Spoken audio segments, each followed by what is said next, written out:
Hello दोस्तों, जय हिंद। स्वागत है आपका आपके अपने YouTube channel citizen judicial classes में। मैं एडवोकेट शाह फैजल आज आपको बताऊंगा सरकार कब आपकी प्राइवेट प्रॉपर्टी ले सकती है। इसी संदर्भ में सुप्रीम कोर्ट ने अभी 2024 में एक बहुत महत्वपूर्ण निर्णय दिया है कि सरकार किन कंडीशन में आपकी प्रॉपर्टी ले सकती है और किन कंडीशन में प्रॉपर्टी नहीं ले सकती। अगर सरकार को आपकी प्रॉपर्टी लेनी है तो सरकार को किन किन चीजों को फॉलो करना पड़ेगा। बहुत इंपॉर्टेंट केस है, बहुत इंपॉर्टेंट डिसीजन है जो आगे जाके लीडिंग केस होने वाला है। दोस्तों, आपने देखा होगा सरकार किसी की प्रॉपर्टी ले लेती है, मुआवजा भी दे देती है, लेकिन वो पार्टी सहमत नहीं होती, फिर भी उसे चुप रहना पड़ता है पार्टी, क्योंकि सरकार ने प्रॉपर्टी ले ली है और उसने मुआवजा ले लिया है।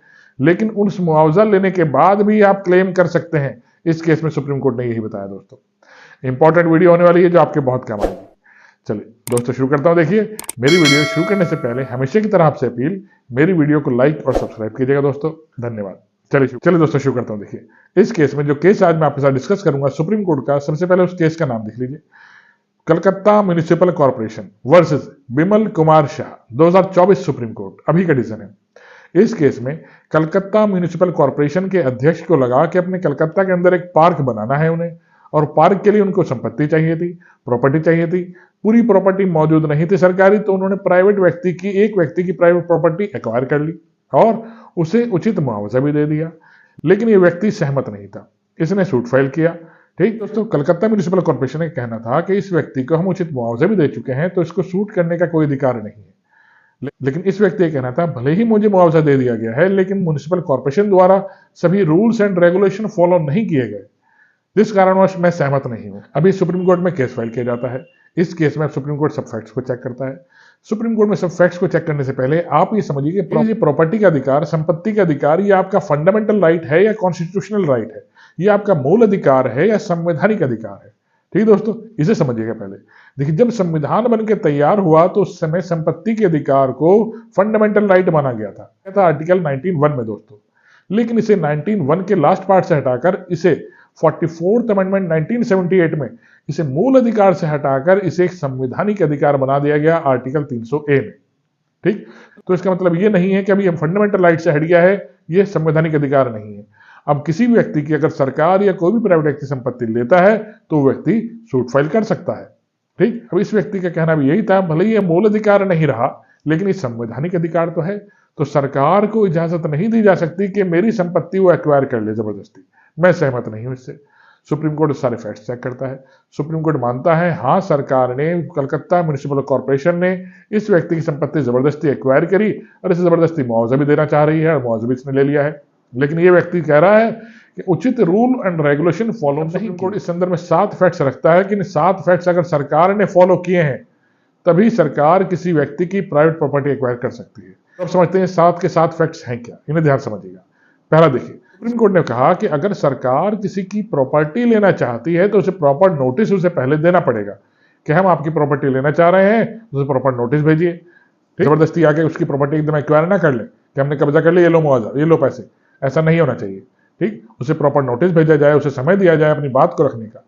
दूसरा, उसने कहा अगर वो व्यक्ति सहमत नहीं है अपनी प्रॉपर्टी देने में तो उसको भी सुना जाना चाहिए, यानी कि उसकी जबरदस्ती उसके साथ की जाए, बिना उसे सुने आपने उसकी संपत्ति एक्वायर कर ली, ऐसा नहीं होना चाहिए। उसे सुने जाने का अवसर भी दिया जाना चाहिए, उसे अपनी बात को रखने का अवसर दिया जाना चाहिए। दोस्तों, अगला पॉइंट देखिए, सुप्रीम कोर्ट ने क्या कहा। सुप्रीम कोर्ट ने कहा अगर वो व्यक्ति अपनी संपत्ति देना नहीं चाह रहा है तो सरकार को उसे अपने फेवर में लेना चाहिए, उसे बताना चाहिए कि क्यों ये प्रॉपर्टी लेना सरकार के लिए आवश्यक है, उसे प्रॉपर रीजन बताया जाए।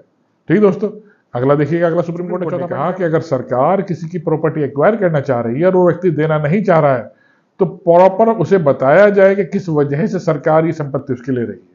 ठीक, उसे बताया जाए कि पब्लिक पर्पस के लिए संपत्ति ली जा रही है, यहाँ पर हॉस्पिटल बनेगा, पार्क बनेगा, कोई भी ऐसी चीज बनेगी जो समाज की भलाई के लिए होगी। ठीक, उसे प्रॉपर समाज समझाया जाए, उसे अपनी बात को रखने का मौका भी दिया जाए। ठीक दोस्तों, ये सब पॉइंट सुप्रीम कोर्ट ने बताया।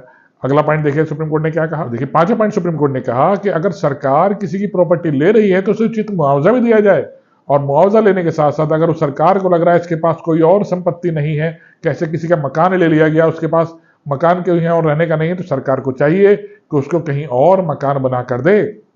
ठीक, उसे कहीं और ये सारी फैसिलिटीज दे। उसके बाद अगर सरकार किसी का खेत ले रही है, उसके बाद सिर्फ यही साधन है जीवन यापन का, वो खेती करके पेट पालता है, तो मुआवजा देने के साथ साथ सरकार उसे कोई नौकरी दे या फिर कहीं और ऐसी संपत्ति दे जहां जाकर वो खेती बाड़ी कर सके दोस्तों।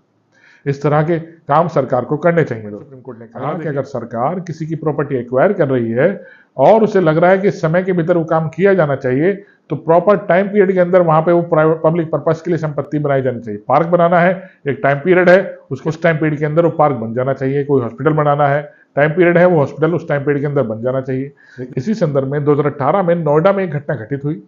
सरकार द्वारा नोएडा में कुछ व्यक्तियों की जमीन संपत्तियां ले ली गई, किसी व्यक्ति के खेत ले लिए गए और उनको उचित मुआवजा भी दे दिया गया था उस समय पर, लेकिन वहां सरकार ने कोई काम नहीं किया।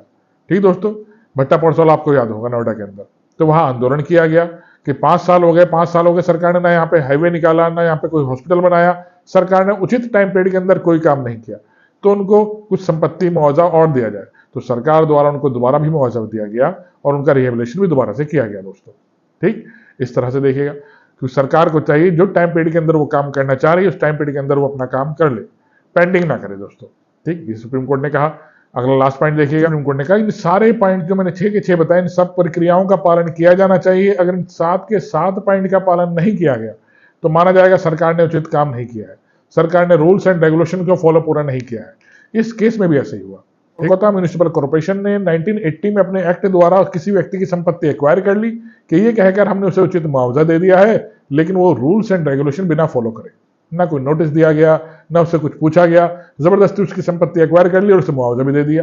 तो उस व्यक्ति का कहना यही था, भले ही मुझे मुआवजा दे दिया गया है, लेकिन मुझे तो नोटिस तक नहीं दिया गया, मेरी पर्सनल संपत्ति ले ली गई। ठीक, मेरा तो संपत्ति का अधिकार, भले ही मेरा संवैधानिक अधिकार है, जो मुझसे छीना गया। सुप्रीम कोर्ट ने उसकी बात मानी और कहा कि हाँ, सरकार द्वारा गलती की गई है, कोलकाता म्युनिसिपल कॉर्पोरेशन द्वारा गलती करी गई है, तो 5 लाख रुपए का मुआवजा सरकार द्वारा म्युनिसिपल कॉर्पोरेशन द्वारा उस व्यक्ति को दिया गया दोस्तों। ठीक, समझ में आया दोस्तों? तो सरकार संपत्ति तो ले सकती है, लेकिन प्रॉपर प्रक्रिया का पालन किया जाना जरूरी है सरकार द्वारा। अगर सरकार इन पॉइंट्स को फॉलो नहीं करती, तो आप भी अगर आपकी प्रॉपर्टी सरकार द्वारा ली जा रही है, कहीं हाईवे निकलना है, कहीं से सड़क बनानी है, कहीं स्कूल कॉलेज बनाना है, हॉस्पिटल बनाना है, सरकार को ले सकती है सरकार प्रॉपर्टी। ठीक, सरकार को कोई मनाही नहीं है, ले सकते हैं, लेकिन सरकार द्वारा इन प्रक्रियाओं का पालन किया जाना आवश्यक इस केस में बना दिया गया है दोस्तों। ठीक, इस तरह से सरकार अब अननेसेसरी किसी की प्रॉपर्टी जबरदस्ती नहीं ले सकती। इन प्रक्रियाओं को फॉलो किया जाना जरूरी है दोस्तों। ठीक, आशा करता हूं मेरी वीडियो समझ में आई हो दोस्तों। आई है, इसे लाइक और सब्सक्राइब कीजिएगा, शेयर भी कीजिएगा दोस्तों। मुझे बहुत अच्छा लग रहा है आप मेरी वीडियो शेयर भी कर रहे हैं, सब्सक्राइब भी कर रहे हैं दोस्तों, मुझे प्रोत्साहन मिलता है। और भी आने वाले समय में मैं आपके लिए और बहुत अच्छी अच्छी वीडियोज लेकर आ रहा हूं दोस्तों। ठीक, मुझे प्रोत्साहित कीजिएगा। धन्यवाद दोस्तों, जय हिंद।